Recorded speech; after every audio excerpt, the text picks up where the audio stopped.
सुबह में जल्दी उठने के बाद फाइनली मैं हो जाता हूँ रेडी। रेडी होने के बाद मैं आ जाता हूँ शादी के अंदर। तो फाइनली शादी में आइसक्रीम और चिकन लॉलीपॉप खाने के लिए बेकरार होता हूँ। तो फाइनली खाना लग जाता है। खाना लगने के बाद मैं खाने पर बैठ जाता हूँ। रोस्टेड और थोड़ी सी रोटी, आहा, मुंह में जाते ही मज़ा आ गया। तो फाइनली शादी का खाना खाने के बाद हम लोग फिर निकल पड़ते हैं घर की ओर, क्योंकि बहुत ज़्यादा ठंड हो रही थी और शादी हॉल पूरा ओपन था। हर तरफ से हवा आ रही थी। इस वजह से फाइनली हम लोग आ जाते हैं अपने घर पर। घर पर बहुत ज़्यादा गलन हो रही थी, ठंड हो रही थी, शाम का टाइम हो जाता है। तो फाइनली घर पर आग जलाने का जुगाड़ किया जा रहा था। मैं लेकर आता हूँ लकड़ियाँ। लकड़ियाँ लेने के बाद में फाइनली हम लोग आग जलाने के लिए चल देते हैं। माचिस उठाता हूँ। माचिस उठाने के बाद में लकड़ियों को एक तसले के ऊपर रख देता हूँ। रखने के बाद फिर इसमें मैं सोचता हूँ क्यों ना पेट्रोल से जलाई जाए या फिर किसी और चीज़ से, पेपर से जलाई जाए। तो फाइनली घर वाले सब लोग इंतज़ार करते हैं।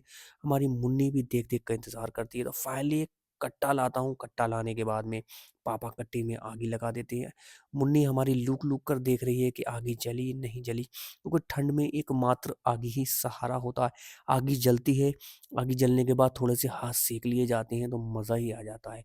फिर भी आग नहीं जल रही थी, तब मैं थोड़े से कागज़ लेता हूँ, पेपर, वेस्ट पेपर जो रखा होता है उसको ले लेता हूँ। उसको लेने के बाद मैं उसमें रख देता हूँ और एकदम धुआँ लगने लगता है। मेरी आँखों में बहुत तेज़ मिर्चें सी लगने लगती हैं। तब फाइनली फिर मैं उसमें पेपर भर देता हूँ। देखिए आप लोग, कट्टा रखने के बाद में फाइनली हल्की-हल्की आगी जलने लगी, क्योंकि प्लास्टिक से बहुत ही आसानी से आगी जल जाती है। आगी से जाड़ों में बहुत ज़्यादा राहत मिलती है। एक तापने का मात्र सहारा आगी ही होता है। जाड़ों में जब ठंड होती है तो आगी से ही एक सहारा मिलता है। फाइनली फिर मैं वहाँ से तापने के बाद मैं आ जाता हूँ, अपना माइक निकाल लेता हूँ।